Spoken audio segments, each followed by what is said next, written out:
Hello guys, আসসালামু আলাইকুম। প্রতিবারের মতো আজকে চলে এলাম আপনাদের মাঝে নতুন একটি ভিডিও নিয়ে। আজকের ভিডিওর টপিক হলো কীভাবে আপনারা 3D ইন্ট্রো ভিডিও তৈরি করবেন, যা কিনা ভিডিওর শুরুতে ব্যবহার করা হয়। তো আপনারা এই 3D intro video kinemaster app দিয়ে কীভাবে তৈরি করবেন তা আজকে আপনাদেরকে দেখাবো। আর kinemaster অ্যাপ সেটার লিঙ্ক ডেসক্রিপশন দেওয়া আছে, প্লে স্টোরে পেয়ে যাবেন। আর যদি বিনা ওয়াটারমার্ক অ্যাপটা নামাতে চান তো এই নিয়ে আমার একটা ভিডিও তৈরি করা আছে kinemaster অ্যাপের, তো আপনারা অবশ্যই গিয়ে দেখে আসবেন। ভিডিওটা দেখলে ইনশাল্লাহ উপকৃত হবেন। তো প্রতিবারের মতো একটা কথা আপনাদেরকে বলা নেই, আপনি যদি আমার চ্যানেলটা সাবস্ক্রাইব করে না থাকেন বা আমার চ্যানেলে নতুন হয়ে থাকেন তো অবশ্যই আমার চ্যানেলটা সাবস্ক্রাইব করবেন। আর এরকম নিত্য নতুন ভিডিও সবার আগে আপনার হোমে পৌঁছাতে বেল আইকনটা বাজিয়ে দেবেন। তো আর কথা না বাড়িয়ে চলুন শুরু করা যাক।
তো ফ্রেন্ড, আজকের ভিডিও এই পর্যন্ত ছিল। যদি ভিডিওটা ভালো লাগে তো অবশ্যই একটা লাইক করবেন, আর এরকম নিত্য নতুন ভিডিও সবার আগে পেতে আমার চ্যানেলটা সাবস্ক্রাইব করে বেল আইকনটা বাজিয়ে দিন।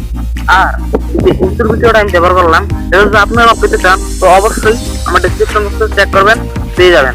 তো আর কিছু বলার নেই, তো সুস্থ থাকবেন, ভালো থাকবেন, আল্লাহ হাফেজ।